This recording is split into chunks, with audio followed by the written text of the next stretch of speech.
আসসালামু আলাইকুম রহমতুল্লাহ বরকাতুহ। সম্মানিত দেশবাসী, সম্মানিত শুভাকাঙ্ক্ষী, সম্মানিত বাংলা ভাষাভাষী, আশা করি আপনারা ভালো আছেন।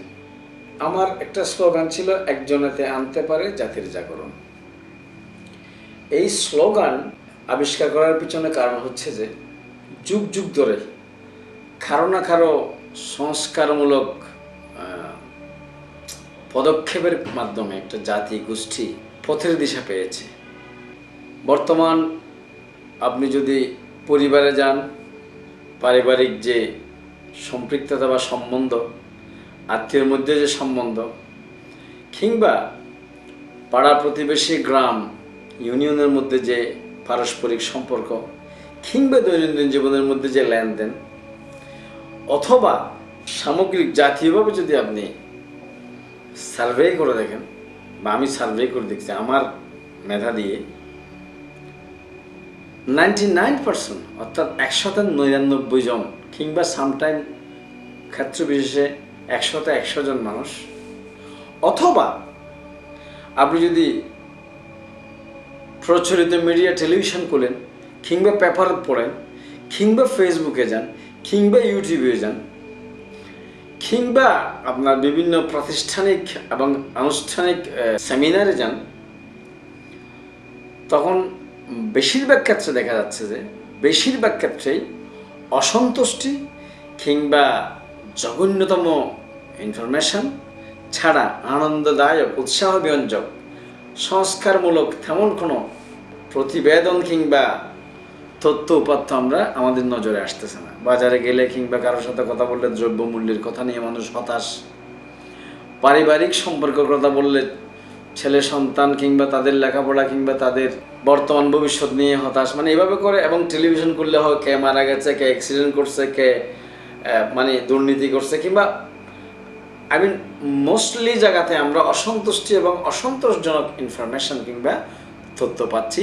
এটা রিয়েলিটিও বটে, এটা বাস্তবতাও বটে। এখন কথা হচ্ছে যে এটার কি কোনো সংস্কার নাই? কোনো পরিচ্ছন্ন, কোনো আনন্দদায়ক মুহূর্ত আমাদের জন্য কি আসবে না? সফল হওয়ার মতো, আনন্দ করার মতো কোনো অবস্থা কি আমাদের আসবে না? অবশ্যই কাউকে না কাউকে সেই পথ দেখাতে হবে। আমি মোটিভেটর, অর্থাৎ সেই পথ দেখানোর কৌশল অবলম্বন করার চেষ্টা করতেছি উপস্থাপনার মাধ্যমে। হয়তো 10 জনে, 5 জনে, 1 জনে কেউ শুনতেছে, কেউ মনোযোগ দিচ্ছে, কেউ দিচ্ছে না, সেটা হতেই পারে। বাট আমি হতাশ নই।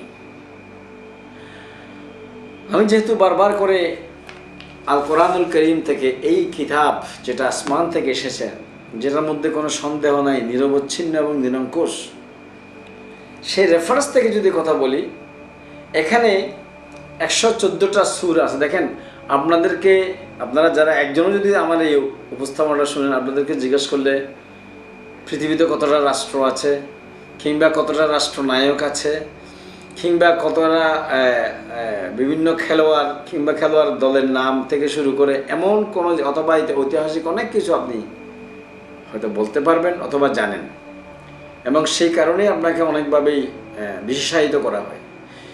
কিন্তু আমার বিনীত অনুরোধ হচ্ছে, আপনাকে যদি জিজ্ঞাসা করা হয় কোরআনুল করিমে আল্লাহর দেওয়া কিতাবের মধ্যে কয়টা সূরা আছে, কয়টা বিশেষ ব্যক্তির নাম আছে, কয়টা ঘটনা আছে, কয়টা নিষেধ আছে, কয়টা আদেশ আছে, কয়টা উপদেশ আছে, ইত্যাদি ইত্যাদি বিভিন্নভাবে যদি জিজ্ঞাসা করা হয়, অথবা আপনি যদি আপনার সন্তানকে জিজ্ঞাসা করেন, আদৌ তারা কতটুকু আপনাকে ফিডব্যাক দিতে পারবে, অথবা সেই অধ্যায়সমূহের মধ্যে, সেই সূরাসমূহের মধ্যে কোন অধ্যায়ে, কোন সূরাতে, কোন বিষয়ে কী কথা বলা আছে, সেটা যদি জিজ্ঞাসা করা হয়, আপনি আপনাকে প্রশ্ন করেন, প্লিজ আস্ক ইউরসেলফ।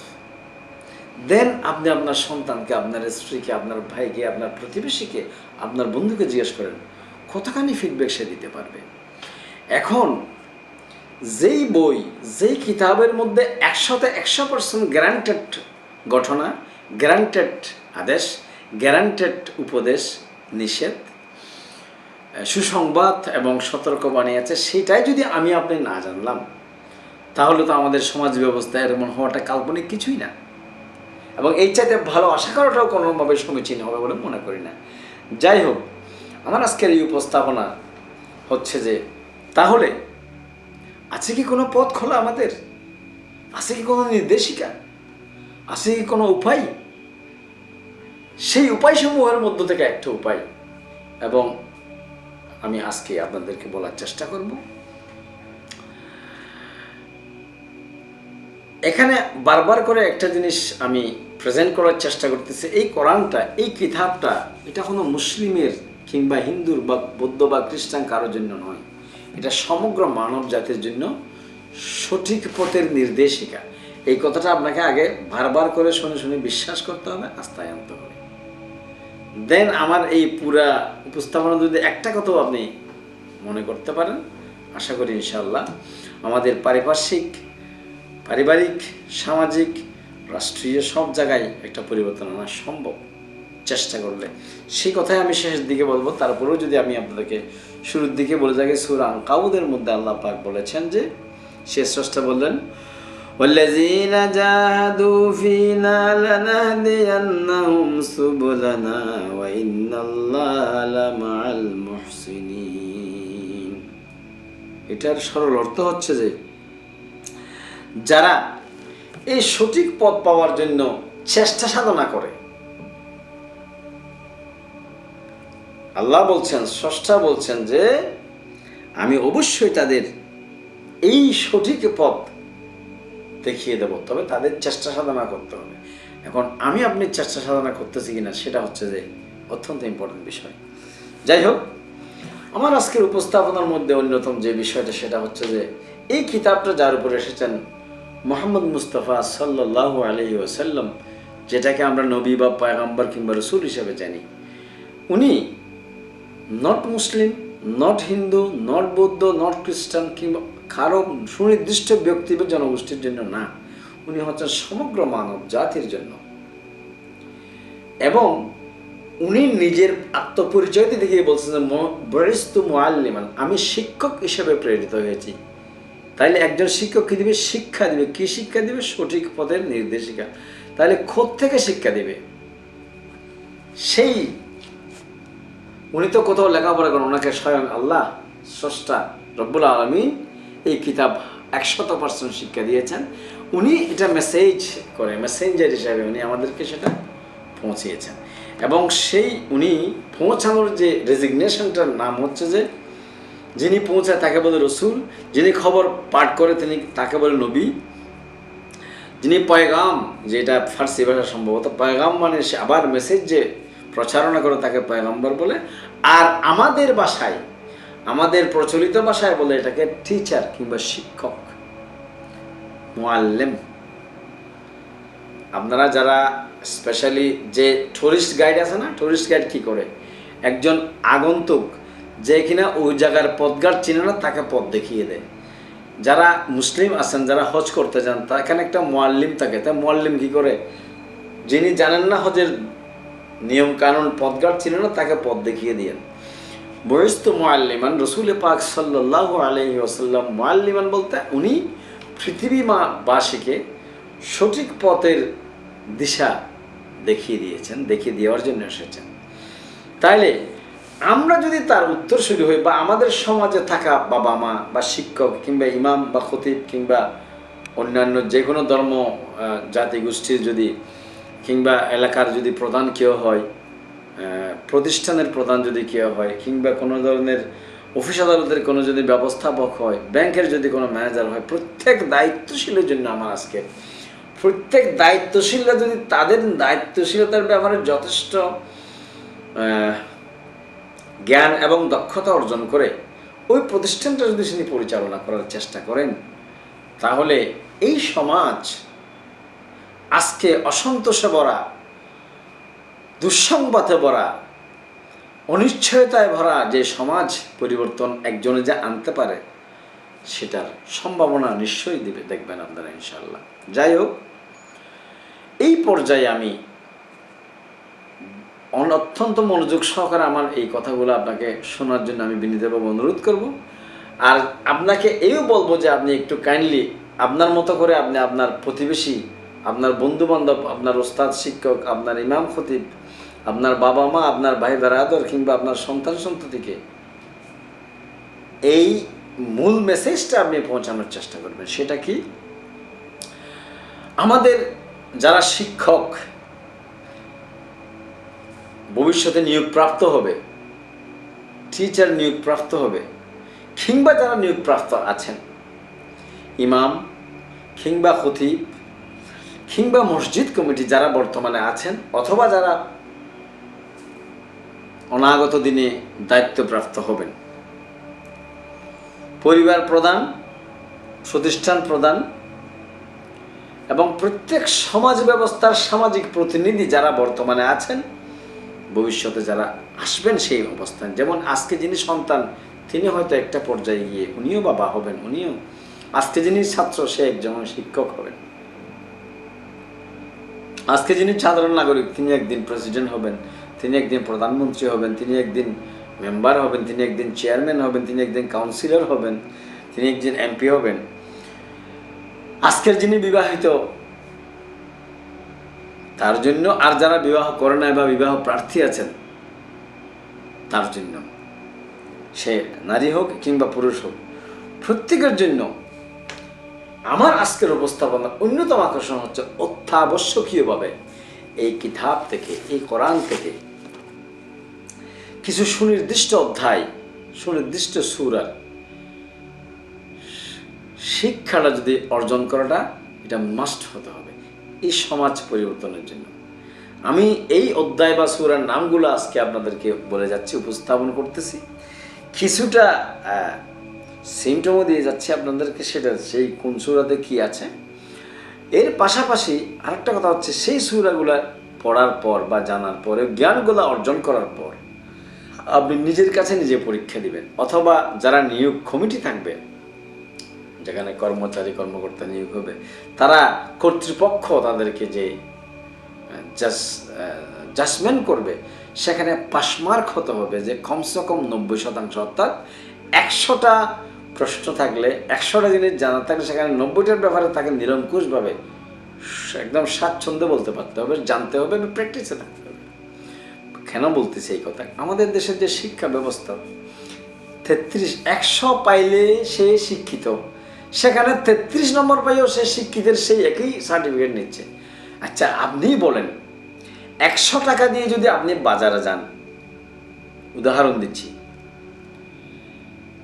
এখন সেই 100 টাকাতে আপনার 100 টাকার একটা বাজারের ফর্দ আপনার আছে, তালিকা আছে, আপনি যে 33 টাকা দিয়ে কি সেই 100 টাকার বাজার করে আসতে পারবেন? পেট ভরে খেতে পারবেন? সন্তানের চাহিদা অনুযায়ী, স্ত্রীর চাহিদা অনুযায়ী, মা বাবার চাহিদা অনুযায়ী দ্রব্যমূল্য আনতে পারবেন? এটা যদি আমরা সহজেই বুঝি, 100 নম্বরে 33 পেয়ে পাস করে তাকে আমি শিক্ষিত কিংবা দায়িত্বশীলতার ভূমিকায় কীভাবে আনতেছি? অতএব আমার বিনীত প্রার্থনা হবে যে অন্ততপক্ষে শিক্ষা ব্যবস্থা বা নিয়োগ ব্যবস্থার মধ্যে 190% নিচে পাইলে সে কোনোভাবেই তাকে পাসমার্ক বলে বিবেচ্য হবে না।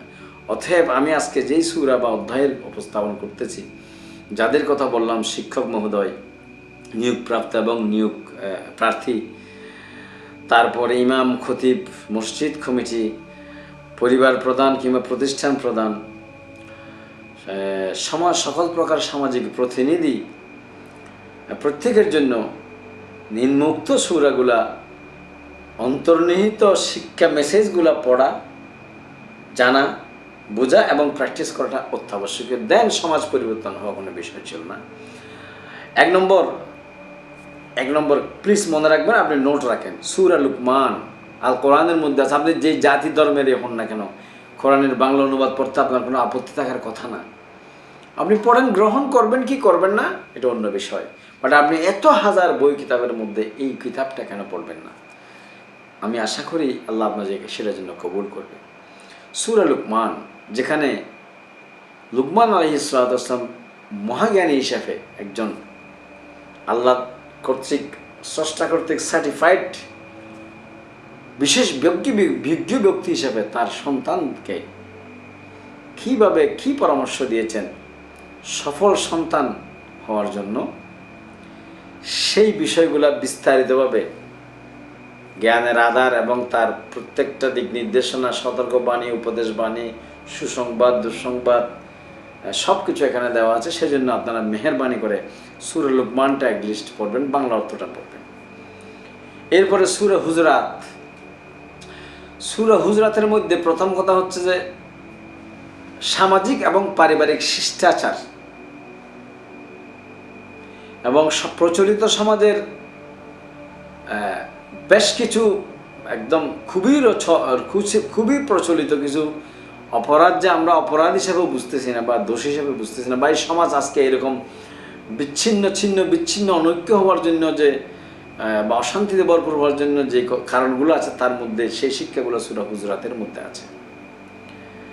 সূরা বনী ইসরাঈল 3 নম্বর সূরা, সেই সূরার মধ্যে, সেই অধ্যায়ের মধ্যে যে বিষয়টা আছে, একটা জাতি কিভাবে পরিশুদ্ধ হবে, কিভাবে সমৃদ্ধ হবে, কিভাবে সম্মানিত হবে, এর যত কলা কৌশল আছে এবং যত মেসেজ বা ইনস্ট্রাকশন আছে সূরা বনী ইসরাঈলের মধ্যে দেওয়া আছে। সূরা আন-নূর একান্ত পারিবারিক এবং রিলেটিভস এবং পরিবারের মধ্যে যে কতগুলা শালীনতা, বলবো আমি এটাকে শালীনতা শিক্ষা, এক্স্যাক্টলি শালীনতা যদি বলি, আদব কায়দা সংশ্লিষ্ট অত্যন্ত গুরুত্বপূর্ণ, অত্যন্ত চমৎপ্রদ শিক্ষা দেওয়া আছে সূরা আন-নূরের মধ্যে। আমি আশা করি সেটা আপনারা ভালো করে বারবার করে পড়ে বুঝে নেবেন। আর সূরা নিসা সমাজ ব্যবস্থা এবং আমরা যে সামাজিক আইন প্রয়োগ, স্পেশালি এই বিষয়টা চমৎকারভাবে এবং খুবই স্ট্রংলি এখানে দেওয়া আছে। আশা করি আপনি সেখান থেকে পড়ে বুঝে নিজেকে এবং নিজের পরিবার সমাজকে আপনি নিজের ম্যাক্সিমামটুকু দেওয়ার চেষ্টা করবেন। এরপরে হচ্ছে যে আর রুম একটা জাতি, একটা দেশ, একটা সম্প্রদায়, আপনি জানেন একটা রুম জাতি কি করলে ধ্বংস হতে পারে এবং কিভাবে করে ধ্বংস থেকে বাঁচবে একটা জাতি, এর আলটিমেট গভীর মেসেজটা সূরা রুমের মধ্যে দেওয়া আছে। আমি আশা করি সেটা আপনি এখান থেকে বুঝে নেবেন এবং জেনে নেবেন। সূরা কফ নামে একটা ছোট সূরা আছে। এটা হচ্ছে যে আধ্যাত্মিক উৎকর্ষতা কিংবা মানুষের ভিতর থেকে চেতনা আসার যে মেসেজটুকুন আছে, সেই মেসেজটুকুন এখানে অত্যন্ত গভীরভাবে দেওয়া আছে। আবার বলতেছি, সূরা কফ মানুষ ভিতর থেকে পরিশুদ্ধ হওয়ার, নিজেকে পরিশুদ্ধ হওয়ার, একদম খেপে উঠে আতঙ্কিত হয়ে নিজেকে পরিশুদ্ধ করার যে যতটুকুন মেসেজ দরকার, ওটা সূরা কফের মধ্যে আছে। আশা করি আপনি সেটা পড়ে নেবেন।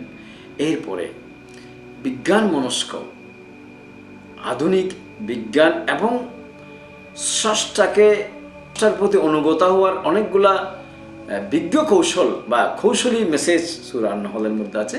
অতএব আল্লাহ পাক সুবহানাহু ওয়া তাআলা স্রষ্টা কৌশলের দিক, আল্লাহর কৌশল এর দিকে বিবেকবান দৃষ্টিতে, ভঙ্গিতে খেয়াল করলে বোঝা যাবে মানুষ পারে না এমন কোনো ধরনের ইনস্ট্রাকশন, আদেশ, উপদেশ, নিষেধ, সতর্কবাণী কোথাও এই সংবিধানের মধ্যে রাখা নেই।